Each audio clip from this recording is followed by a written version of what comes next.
Good morning everybody. आज जो chapter है वो है ग्रेविटेशन, क्लास 11th, और हम आज जो है पूरे चैप्टर के सारे फॉर्मूला को डिस्कस करने जा रहे हैं। ठीक है, चलिए स्टार्ट करते हैं। ग्रेविटेशन चैप्टर में सबसे पहला टर्म है व्हाट इज ग्रेविटेशन। ग्रेविटेशन किसे कहते हैं? तो ग्रेविटेशन किसे कहते हैं? तो ग्रेविटेशन यूनिवर्स में कोई भी दो मासिव बॉडीज है ना, यूनिवर्स में कोई भी दो मासिव बॉडीज, उसके बीच में जो फोर्स ऑफ अट्रैक्शन लगता है उसे हम कहते हैं ग्रेविटेशन। ठीक है, उसके बाद जो वर्ड यूज होता है what is gravity. What is gravity, जैसे ही वर्ड आता है कि ग्रेविटी किसे कहते हैं, तो सबसे पहली बात अर्थ और किसी दूसरे ऑब्जेक्ट के बीच में जो फोर्स ऑफ अट्रैक्शन लगता है उससे हम लोग बोलते हैं ग्रेविटी। ठीक है, उसके बाद कहते हैं वेट। जो है वेट को हम लोग डब्ल्यू से डिनोट करते हैं, और इसका जो फॉर्मूला होता है वो होता है मास इनटू ग्रेविटी। जी क्या है? जी जो है हमारा एक्सेलरेशन ड्यू टू ग्रेविटी है। एक्सेलरेशन ड्यू टू ग्रेविटी होता है। और एक्सेलरेशन ड्यू टू ग्रेविटी ये होता है क्या है, जब कोई बॉडी जो है हम फ्रीली जो है छोड़ते हैं, तो जिस एक्सेलरेशन से ये बॉडी नीचे गिर रहा होता है उस एक्सेलरेशन को बोलते हैं एक्सेलरेशन ड्यू टू ग्रेविटी। यानी ये जो एक्सेलरेशन जो प्रोड्यूस हो रहा है वो हमारे ग्रेविटी की वजह से हो रहा है, यानी पृथ्वी इसको पुल कर रहा है। तो इसका जो वैल्यू होता है जी का वैल्यू वो होता है 9.8 पर मीटर स्क्वायर, या फिर अप्रोक्सीमेटली बोल सकते हैं 10 मीटर पर सेकेंड स्क्वायर। और इसका जो है फीट में अगर बोले तो 32 फीट पर सेकेंड स्क्वायर होता है फॉर्मूला। वेट होता क्या है? तो वेट एक टाइप का फोर्स है जो पृथ्वी किसी भी ऑब्जेक्ट को अपनी तरफ खींचता है। यदि हम बोले कि ये अर्थ है, अगर ये अर्थ है, यदि कोई ऑब्जेक्ट यहाँ पे रखा हुआ है मास m का, तो पृथ्वी जो अपनी तरफ जो फोर्स खींचता है वो क्या बोलते हैं? mg के बराबर, उसी को हम लोग बोलते हैं वेट।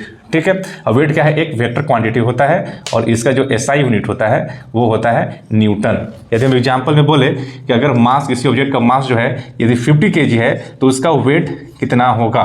तो अगर 50, फॉर्मूला क्या होता है? m इंटू जी, मास है 50, ग्रेविटी कितना है? लगभग 10 मान के चले तो हो जाएगा 500 न्यूटन। ठीक है, इसके बाद हम लोग पढ़ते हैं shell theorem.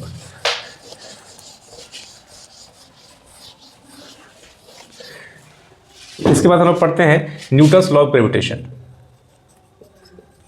Newton's law of gravitation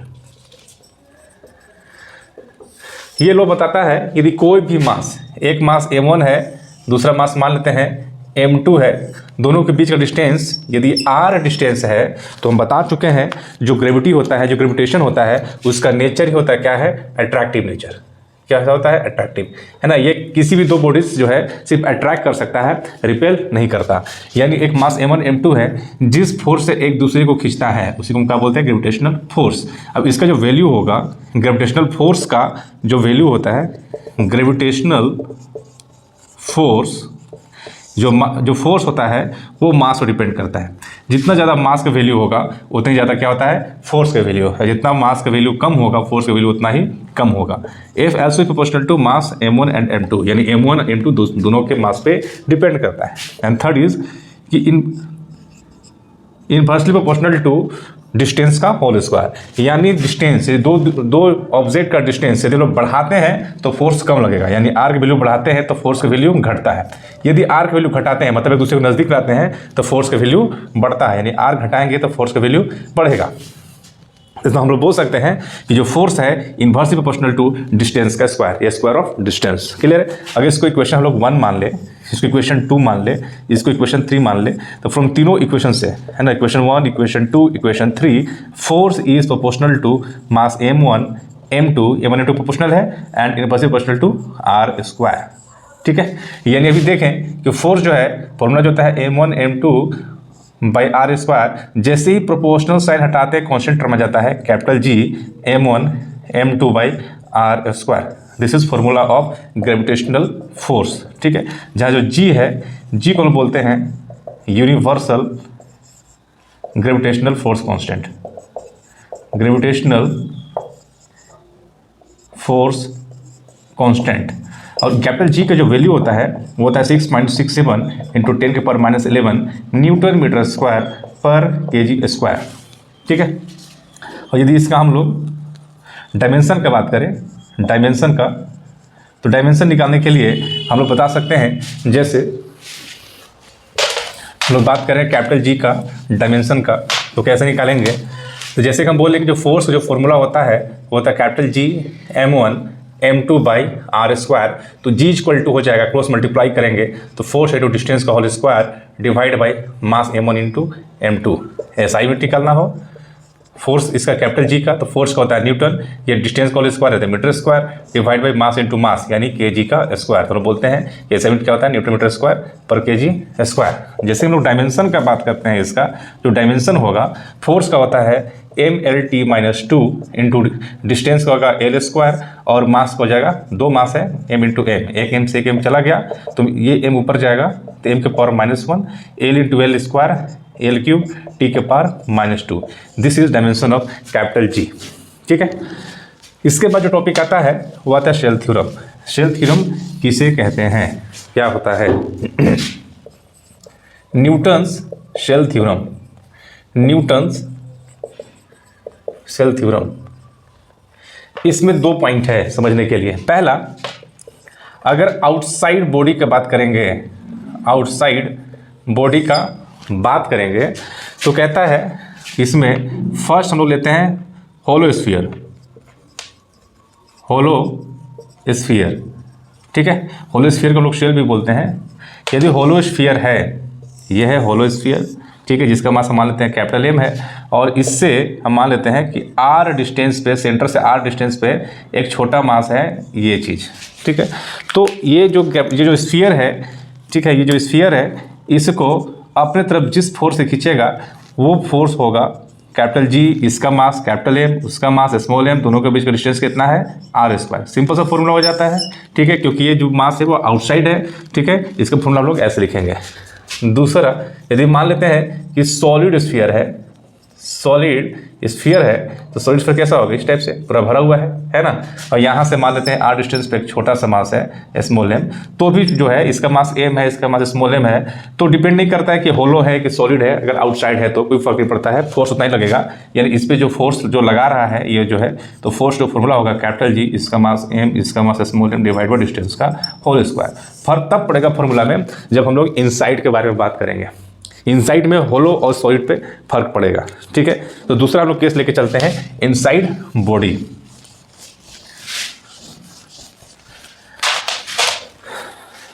inside body, inside body, जैसे फर्स्ट केस है हम लेके चलते हैं होलो स्फीयर का, जिसको लोग शेल भी बोलते हैं, सेल बोलते हैं। मान लेते हैं ये सेल है, ठीक है, ये सेल है, अंदर से खोखला है। अब इसका मास मान लेते हैं कैपिटल M है पूरे सिस्टम का। ठीक है, अब मान लेते हैं इसका जो रेडियस है वो कैपिटल R है। हम अंदर में जो है एक छोटा सा मास यहाँ पे है, तो इसके और इसके बीच में मान लेते हैं कि जो डिस्टेंस है वो है स्मॉल r। अब बताना है कि फोर्स ऑन मास m कितना होगा, इस मास पे फोर्स कितना लगेगा। तो क्लियर है कि अगर हम देखें कि इस पे कौन फोर्स आएगा, हमेशा फोर्स सेंटर टू सेंटर लगता है, तो इसके सेंटर इसके सेंटर में मास है पर इसके सेंटर में मास नहीं है क्योंकि ये क्या है, खोखला है। तो इस पे जो भी फोर्स लगाएगा है ना, ये R रेडियस का जो स्फीयर बन रहा है, ये वाला जो अंदर के जो मास है वही इसके ऊपर फोर्स लगाएगा।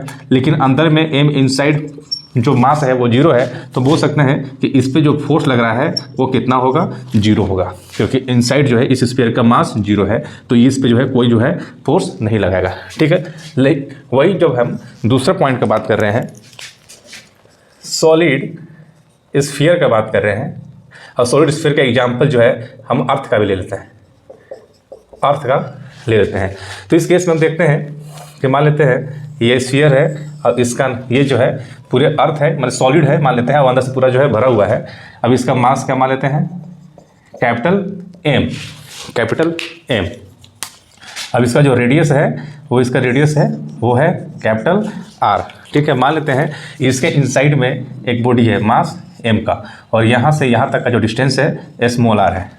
फिर से वही बात कि हम लोग जो है मास हमेशा जो है फोर्स इसके सेंटर और इसके सेंटर पे लगेगा, इसके सेंटर पे भी मास है और इसके सेंटर पे भी मास है, क्योंकि पूरा का पूरा क्या है, सॉलिड है। यहाँ पर मास कितना है, तो इस R रेडियस का जो स्फीयर होगा, जो R रेडियस का जो स्फीयर जो बन रहा है, और यहाँ पे इस बार जो है इस R रेडियस का जो स्फीयर है इसका मास M इनसाइड कुछ होगा, कुछ होगा, इसका डिटेल वीडियो हमने डाला हुआ है, कुछ मास होगा और ये जो है इसके ऊपर फोर्स लगाएगा। अब ये जो फोर्स लगाएगा उसका फॉर्मूला होता है capital ji mass of this body system, है ना, या ऐसा बोल सकते हैं कि पहला फोर्स ऐसे लिखिए, फोर्स इक्वल टू जी, है ना, mass of this system is mass inside बोल देते हैं, mass inside into this mass divide by दोनों के बीच का डिस्टेंस आर स्क्वायर, ठीक है। और एम इनसाइड सोल्व कीजिएगा तो आता है ना, capital M R cube by R cube, है ना। कैसे सोल्व किया साइड में छोटा सा हम डिटेल बता देते हैं। जैसे बोलते हैं कि पूरे का वॉल्यूम यदि 4/3 पाई आर क्यूब है, जिसका मास यदि कैपिटल एम है, पूरे जो है स्फीयर का रेडियस कैपिटल आर है, इसका वॉल्यूम इतना है तो मास कितना एम है, तो यूनिट रहेगा, यूनिट जो है वॉल्यूम का मास हो जाएगा 4/3 पाई आर क्यूब और 4/3 पाई स्मॉल आर क्यूब, यानी जो छोटा वाला जो स्फीयर है इसका वॉल्यूम कितना है 4/3 पाई स्मॉल आर क्यूब, इसका वॉल्यूम जो है मास कितना होगा m/4/3 pi R cube into 4/3 pi small R cube, ये कट गया और फाइनली मिलता है M R cube by capital R cube, ठीक है। यानी एम इनसाइड का जो मास होता है वो होगा M R cube by capital R cube. जब इसको यहाँ पर हम पुट करते हैं तो फोर्स जो फॉर्मूला आता है यही आपको याद रखना है, G mass of full body small mass into small R divide by R cube, ये फॉर्मूला आपको याद रखना है, ठीक है। नेक्स्ट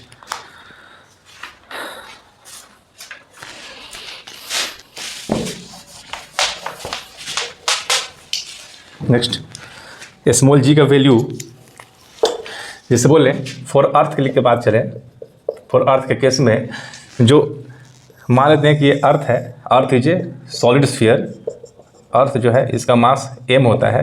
मान लेते हैं कि ये ऑब्जेक्ट एक यहाँ पे रखा हुआ है जिसका मास स्मॉल m है और अर्थ का मास क्या है m है, दोनों के बीच का जो डिस्टेंस है वो रेडियस r के बराबर होगा, ठीक है। इसका एक फोर्स लगेगा जो mg के बराबर भी होगा और यही फोर्स हम लोग इस फॉर्म में भी लिख सकते हैं, जी मास ऑफ अर्थ, क्योंकि इसका सेंटर इसका सेंटर के बीच जो है ना, इसका सेंटर का मास कैपिटल एम है, इसके बीच में मास स्मॉल एम है, डिवाइड बाई डिस्टेंस है are square.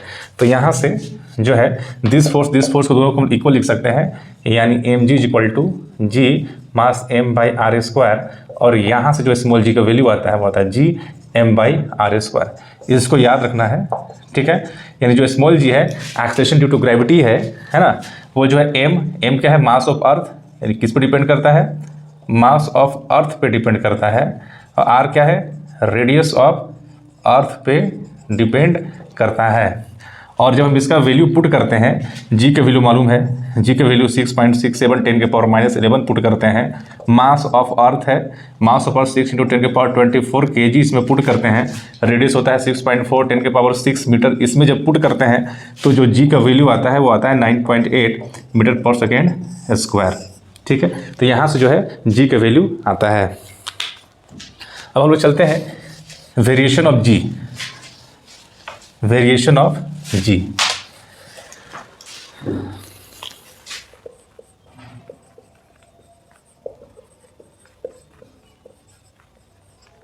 Variation of small ji.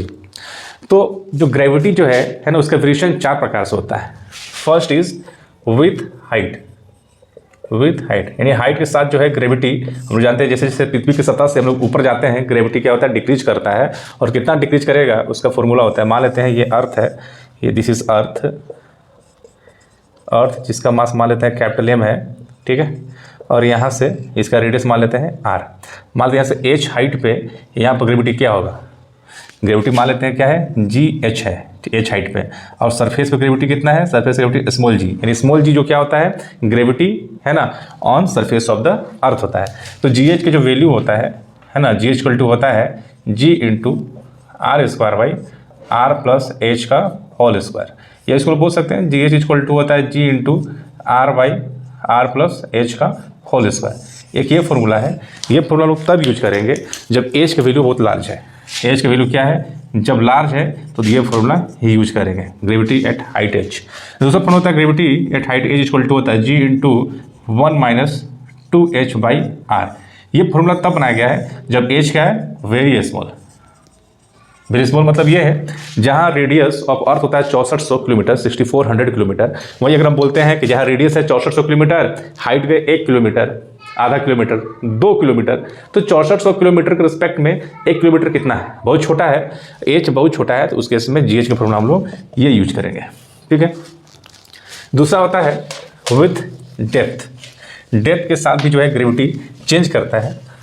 Second is with depth.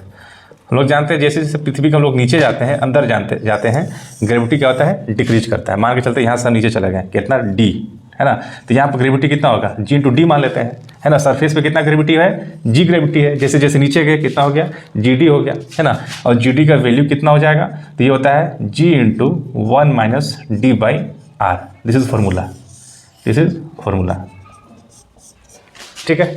इसके बाद जो है रिलेशन बिटवीन, एक टॉपिक आता है relation between ji H and G D, है ना। यदि क्वेश्चन ये है कि किस जो है, यदि किस वैल्यू पे जी एच और जी डी का वैल्यू क्या हो जाए, सेम हो जाए, क्या रिलेशन है जी एच और जी डी में। क्वेश्चन ये पूछता है कि मान लेते हैं ये अर्थ है, और अर्थ के जो है अगर 80 किलोमीटर माइल पे जो यहाँ पे जो ग्रेविटी होगा वो जो है सेम ग्रेविटी कितना हाइट पे आएगा, जी एच की वैल्यू निकालिए, ठीक है। तो इसे तो बोल सकते हैं 4, है ना, सेम वैल्यू ऑफ जी, है ना, और जी डी की वैल्यू सेम होने के लिए जी एच का फॉर्मूला क्या होता है, G into 1 minus 2h by R is equal to G into G D का वैल्यू होता है यहाँ से 1 minus D by R. G से जी कट गया, 1 माइनस 2h बाई आर बचा, is equal to 1 minus D by R बचा, 1 से 1 कट गया, माइनस से माइनस चला गया, 2h by R is equal to D by R, R से आर कट गया, यानी 2h इक्वल टू डी आया, और बोल सकते हैं h equal to D by 2। ये रिलेशन कब है, ये रिलेशन कब है, तब जब जी एच और जी डी का वैल्यू सेम हो। यानी क्वेश्चन ये है, अगर पृथ्वी से 80 किलोमीटर नीचे है जो ग्रेविटी है, वही कितने पृथ्वी से ऊपर में, सरफेस से ऊपर कितना हाइट पे ग्रेविटी सेम होगा, तो यदि तो हम निकाल सकते हैं। तो यदि डी कितना है, 80 किलोमीटर है, तो same value of gravity H should be D by 2, और बोल सकते हैं 80 बाई 2, तो बोल सकते हैं 40 किलोमीटर। सेम ग्रेविटी यहाँ से 40 किलोमीटर हाइट पे होगा। Next topic, variation of G with shape. Third है विथ शेप।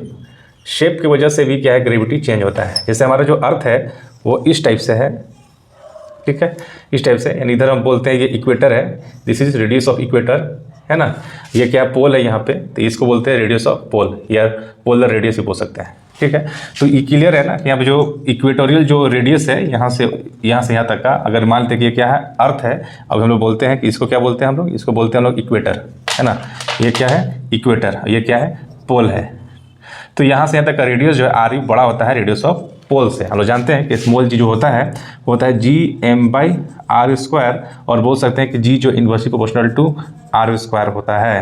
यानी बोल सकते हैं कि रेडियस ज़्यादा होगा यहाँ से तो ग्रेविटी क्या होगा, कम होगा, क्योंकि इन्वर्सली प्रोपोर्शनल है, और रेडियस कम होगा तो ग्रेविटी ज़्यादा होगा। तो उसी के हिसाब से यहाँ से रेडियस ऑफ इक्वेटर ज़्यादा है रेडियस ऑफ पोल से, तो जाहिर सी बात है कि ग्रेविटी ऑफ इक्वेटर कम होगा ग्रेविटी ऑफ पोल से। तो सबसे ज़्यादा जो ग्रेविटी कहाँ पर होता है, पोल पे होता है। फोर्थ है विथ रोटेशन ऑफ अर्थ, यानी अर्थ के रोटेशन से भी ग्रेविटी चेंज होता है, विथ रोटेशन ऑफ अर्थ, ठीक है। इससे भी फर्क पड़ता है। मान लेते हैं ये अर्थ है, और मान लेते हैं कि ये जो है इस टाइप से ओमेगा से रोटेट हो रहा है, और ये जो है लाइन है, ये मान लेते हैं ये इक्वेटोरियल लाइन है, ये इक्वेटर है। मान लेते हैं कि इस पॉइंट पे हमको बताना है ग्रेविटी कितना होगा, तो चूंकि ये घूम रहा है ऐसे ऐसे, तो बाहर में सेंट्रीफ्यूगल फोर्स भी लगेगा जो ग्रेविटी को क्या करेगा, कम करेगा। तो यहाँ से है ना इस पोजीशन पे निकालना है, और जो एंगल मापते हैं, जो लैटिट्यूड है, ये लेमडा, लेमडा क्या है, लैटिट्यूड है, लैटिट्यूड एंगल है, ठीक है, यहाँ पे lambda.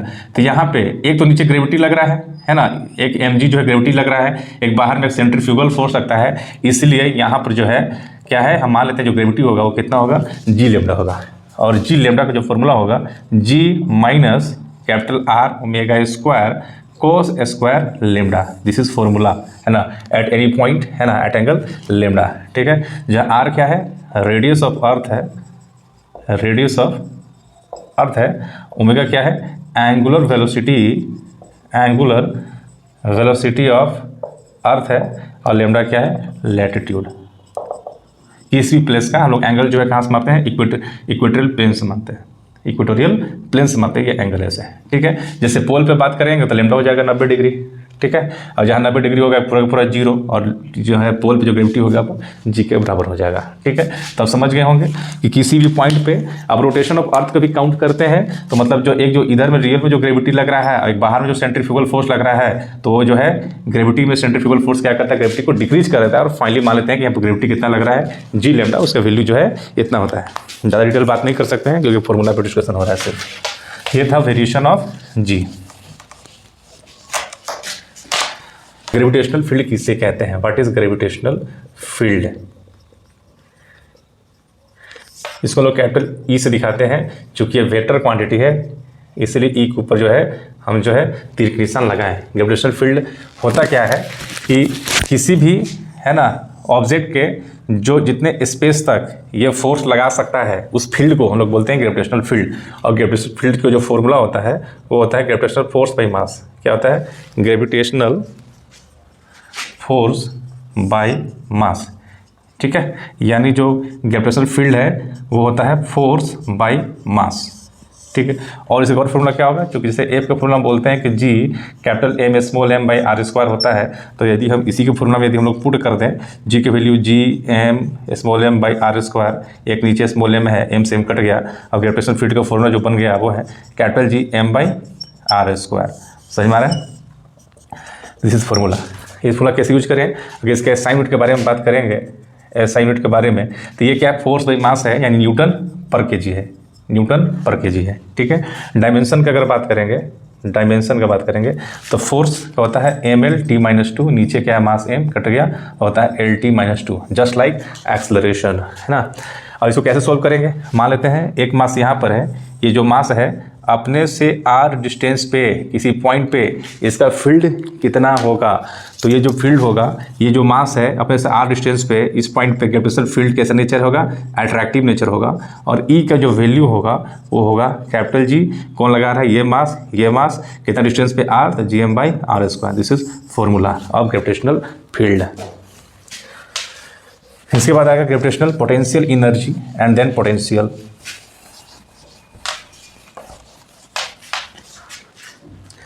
Gravitational potential energy, gravitational potential energy, और ये है एक और आता है ग्रेविटेशनल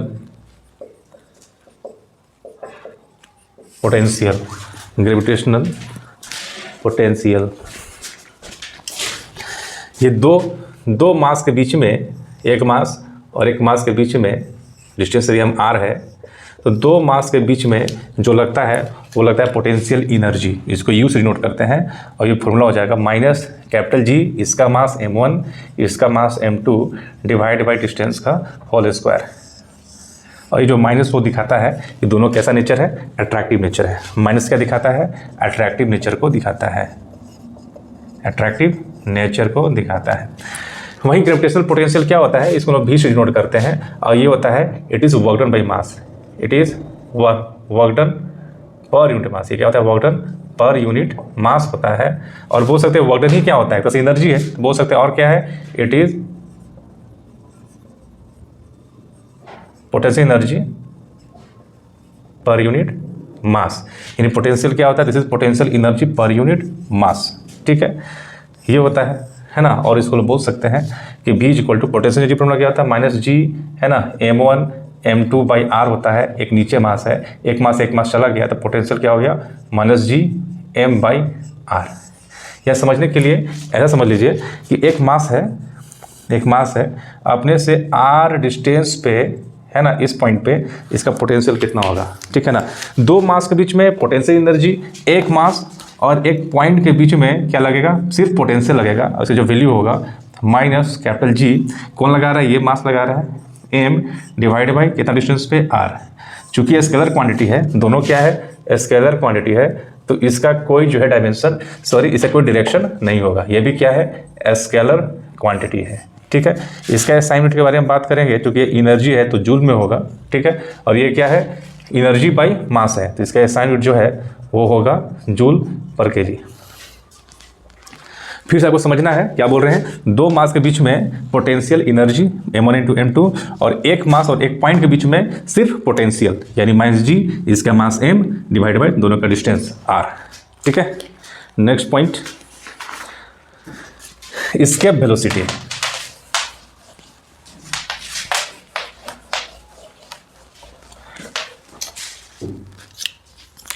एस्केप वेलोसिटी किसे कहते हैं? एस्केप वेलोसिटी, जिसको लोग VE से डिनोट करते हैं, बोलते हैं कि एस्केप वेलोसिटी, मान लीजिए अर्थ है, ये अर्थ है ना, अर्थ बोलता है कि यहाँ से पृथ्वी की सतह से कितना मिनिमम वेलोसिटी से इसको ऊपर फेंके, है ना, ताकि जो है हमारे ग्रेविटेशन से एस्केप कर जाए। मतलब कितना स्पीड से फेंके अपवर्ड ताकि वो नीचे नहीं है ना, वो मिनिमम वेलोसिटी क्या कहलाएगा? Escape velocity. ठीक है, ये यानी यदि किसी ऑब्जेक्ट को एस्केप वेलोसिटी से फेंकते हैं तो वो जो है हमारे ग्रेविटेशन को पार करके जो है पार कर जाएगा, यानी वो फिर वापस नहीं आएगा। अब ये एस्केप वेलोसिटी का जो फॉर्मूला होता है वो होता है √2 G mass of earth divide by r, divide by क्या होता है? r। और चूंकि स्मॉल g का वैल्यू होता है क्या होता है? gm/r²।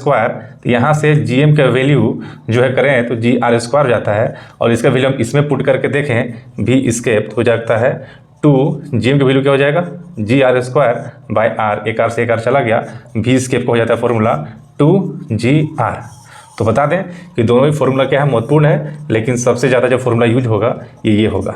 ठीक है, यानी हमारा जो है एस्केप वेलोसिटी का जो फॉर्मूला आता है वो होता है 2gm/r, या फिर क्या होता है? 2gr। अगर हम पूछें कि भाई अर्थ का, है ना, अर्थ का एस्केप वेलोसिटी कितना होगा, अर्थ का एस्केप वेलोसिटी कितना होगा, यानी पृथ्वी से हम कितना स्पीड से फेंके, है ना, कि वो जो है हमारे ग्रेविटेशन को पार कर जाए। तो उसको निकालने के लिए फॉर अर्थ के लिए क्या होगा? √2 g की वैल्यू 9.8, रेडियस ऑफ अर्थ क्या होता है? 6.4 10⁶। जब इसको सोल्व करते हैं तो आता है 11.2 किलोमीटर पर सेकेंड। यानी अगर हम पृथ्वी से किसी ऑब्जेक्ट को 11.2 किलोमीटर पर सेकेंड से फेंकेंगे तो वो एस्केप कर जाएगा, फिर वापस पृथ्वी पे नहीं आएगा।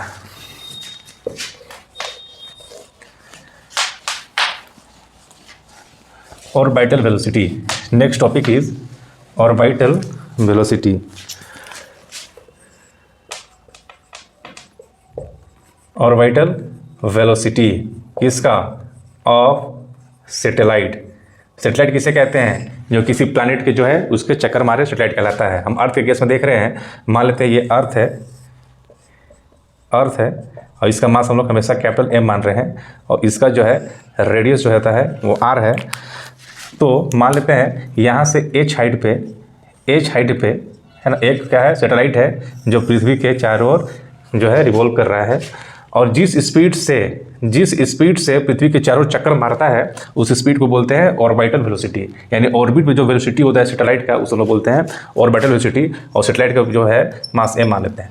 ऑर्बिटल वेलोसिटी का जो फॉर्मूला होता है वो होता है √2g mass of earth, sorry 2 यहाँ नहीं होगा, gm/r, यानी यहाँ से यहाँ तक का डिस्टेंस, यहाँ से यहाँ तक डिस्टेंस क्या हो गया? r+h, है ना, 4, है ना। वैसे satellite if satellite is very close to earth, यदि क्या है? अर्थ के वेरी क्लोज है, तो हम बोल सकते हैं कि h क्या है? स्मॉल है, और स्मॉल होगा तो इसको हम लोग नेगलेक्ट कर सकते हैं। मतलब बोलेंगे कि रेडियस 6400 किलोमीटर, बोलेंगे 1 किलोमीटर पे जो है सैटेलाइट घूम रहा है, तो 6400 + 1 6401 कितना वैल्यू चेंज होगा, इसको क्या करते हैं हम लोग? नेगलेक्ट कर देते हैं, और फिर v0 का जो फॉर्मूला बन जाता है वो हो जाएगा gm/r। ठीक है, एक फॉर्मूला ये होता है। दूसरा जो हम लोग स्मॉल g के टर्म में देखें, जिसका फॉर्मूला होता है √gr। क्या होता है? √gr। ये फॉर्मूला कैसे आया? जिससे स्मॉल g = होता है gm/r²। gm के वैल्यू होता है gr², ये क्रॉस मल्टीप्लाई करने पे इसका वैल्यू gr² से पुट करेंगे तो ये फॉर्मूला आ जाएगा। तो ये फॉर्मूला आपको याद रखना है। नेक्स्ट,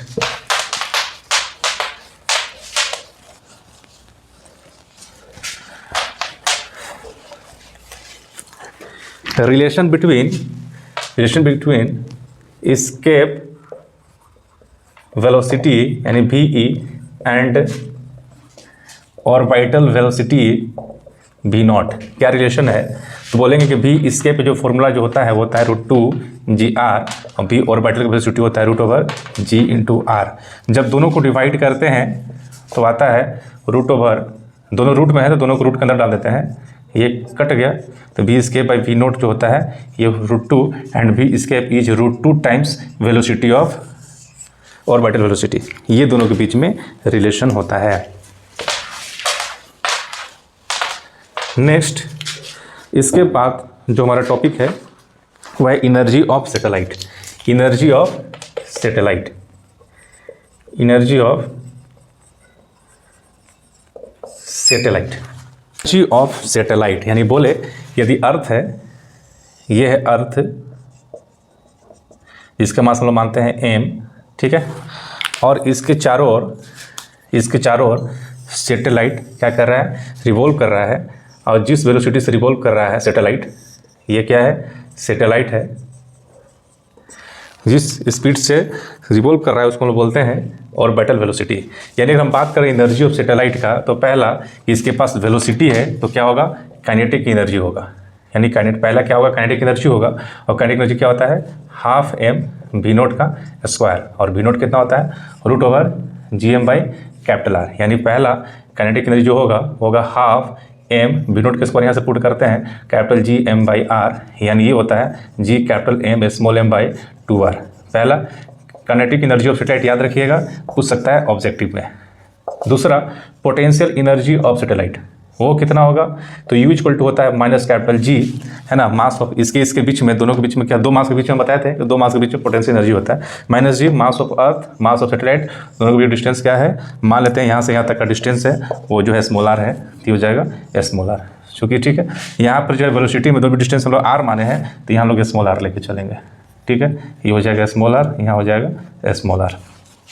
तो ये हो गया पोटेंशियल एनर्जी, ठीक है।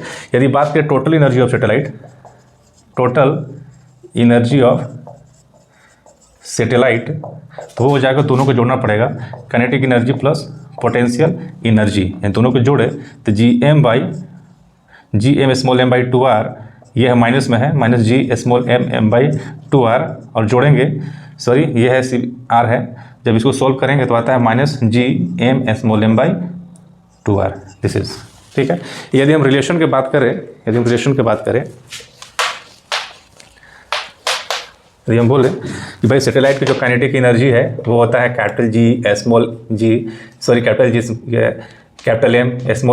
M/2r।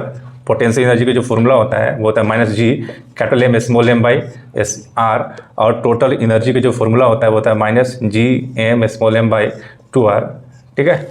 ये होता है फॉर्मूला। अगर रिलेशन की बात करें, रिलेशन क्या है, तो काइनेटिक एनर्जी और पोटेंशियल एनर्जी को देखें तो काइनेटिक एनर्जी में 2 से मल्टीप्लाई करेंगे, है ना, इसमें 2 से मल्टीप्लाई करेंगे तो पोटेंशियल एनर्जी आएगा। अब एक साइन भी देना पड़ेगा, ठीक है, क्योंकि दोनों एक प्लस है तो एक माइनस है।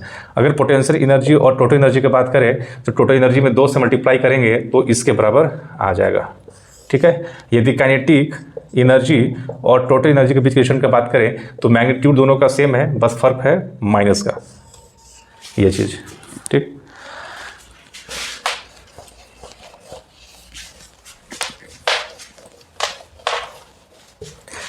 एक वर्ड आता है binding energy of satellite. Binding energy of satellite, ये क्या होता है, किसे क्या कहते हैं इसको? मान लेते हैं ये अर्थ है, ये क्या है? अर्थ है, जिसका मास मानते हैं कैपिटल M, और सैटेलाइट हम लोग जानते हैं कि ये जो है इसके चारों ओर जो है सैटेलाइट पृथ्वी के चारों ओर चक्कर मारता है।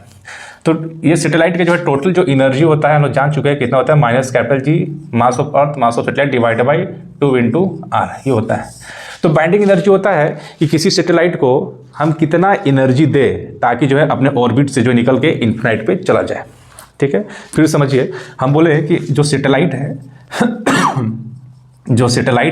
उसका टोटल एनर्जी कितना है, ये इसका मतलब ये है कि इतना टोटल एनर्जी से, यानी माइनस दिखाता है, दोनों के बीच का क्या है? अट्रैक्टिव फोर्स है।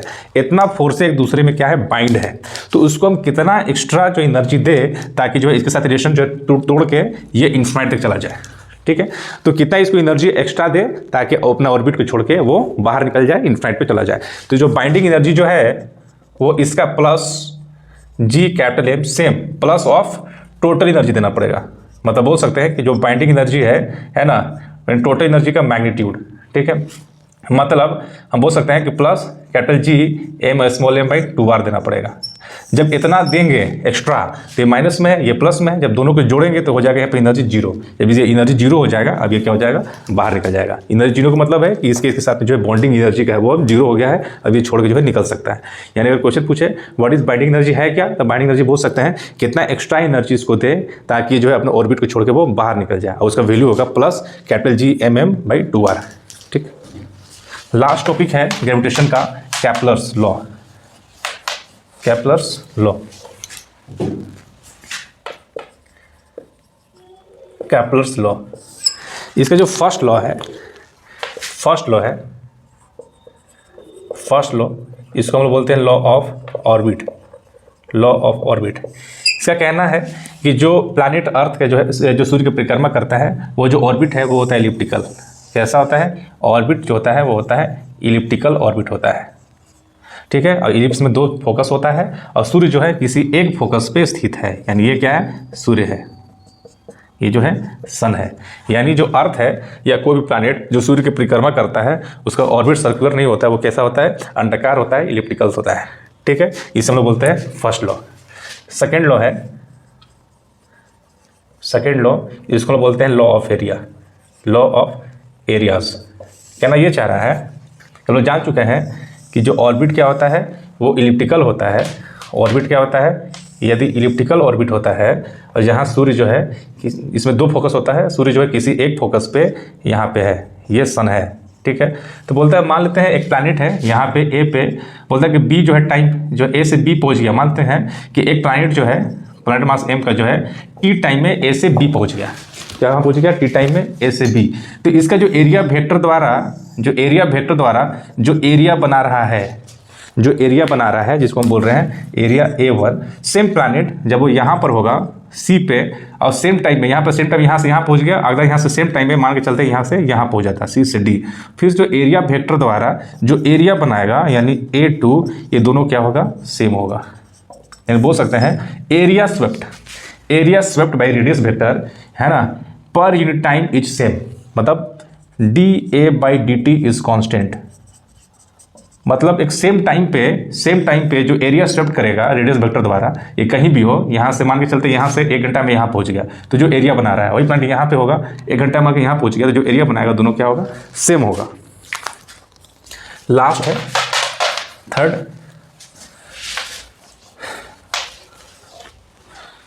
जो थर्ड है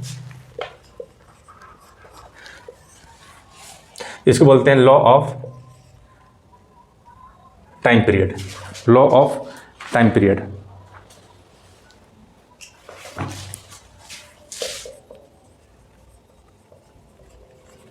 ये कहना चाह रहा है कि जो मान लेते हैं, जो यदि सूर्य है, सूर्य के चारों ओर हम जानते हैं, जैसे सर्कुलर मानने के लिए मान लेते हैं, मान लीजिए कि सूर्य है, इससे जो प्लैनेट जो है, ये जो प्लैनेट है मास एम पे जो इसका चक्कर मारता है, मान लेते हैं कितना वेलोसिटी से, v वेलोसिटी से, और डिस्टेंस मान लेते हैं कैपिटल R है, तो जो टाइम पीरियड होगा एक चक्कर मारने में, जो टाइम पीरियड का जो होल स्क्वायर होगा इज प्रोपोर्शनल टू इसका जो रेडियस होगा उसका रेडियस के होल क्यूब के बराबर होगा, ठीक है। यानी जो टाइम पीरियड का होल स्क्वायर इक्वल टू बोल सकते हैं KR³ होता है, ठीक है।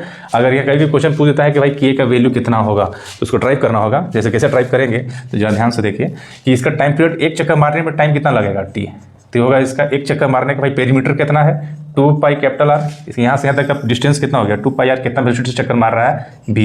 ये हो गया इक्वेशन फर्स्ट। दूसरा, ये अगर चक्कर मार रहा है तो बाहर क्या होगा, एक सेंट्रीफ्यूगल फोर्स होगा mv² बाई कैपिटल R। एक इधर फोर्स लग रहा होगा, फोर्स ऑफ ग्रेविटी जो होगा g, इसका मास m मान लेते हैं, m small m by r²। तो हम लिख सकते हैं फॉर सर्कुलर मोशन, हम डिराइव कर दे रहे हैं इसको, ये तो हो चुका है, इतना जो समझ में आ गया काफ़ी है। फॉर सर्कुलर मोशन बोल सकते हैं कि सेंट्रीपिटल इक्वल टू सेंट्रीफ्यूगल, यानी G capital M small m by r² equal to हो जाएगा m v² बाई r। एक r से एक r चला गया, m से m चला गया, v² इक्वल टू हो गया G m by r, and v equal to हो गया √जी m बाई r। जब ये वैल्यू हम यहाँ पर पुट करेंगे है ना, तो टाइम से t इक्वल टू क्या हो जाएगा 2 पाई आर और v की वैल्यू है √g/r। स्क्वायरिंग बोथ साइड तो t स्क्वायर इक्वल टू हो जाएगा 4 pi square r square divide by root टूट जाएगा gm, नीचे का ऊपर भेज देते हैं, यानी ये बन जाएगा 4 पाई स्क्वायर r³ ठीक है। तो यहाँ से दिख रहा है कि जो टाइम पीरियड की जो स्क्वायर है इज इक्वल टू, यानी ये कॉन्स्टेंट को अलग कर दीजिए, 4 pi square by gm capital gm is r³। यानी यहाँ से देखेंगे T square is equal to KR³ है, हाँ, और टी स्क्वायर इक्वल टू अभी सोल्व किए हैं, क्या आया है 4 pi square by gm by r³। तो k का वैल्यू क्वेश्चन में पूछता है तो क्या हो जाएगा 4 pi square by gm। Thank you.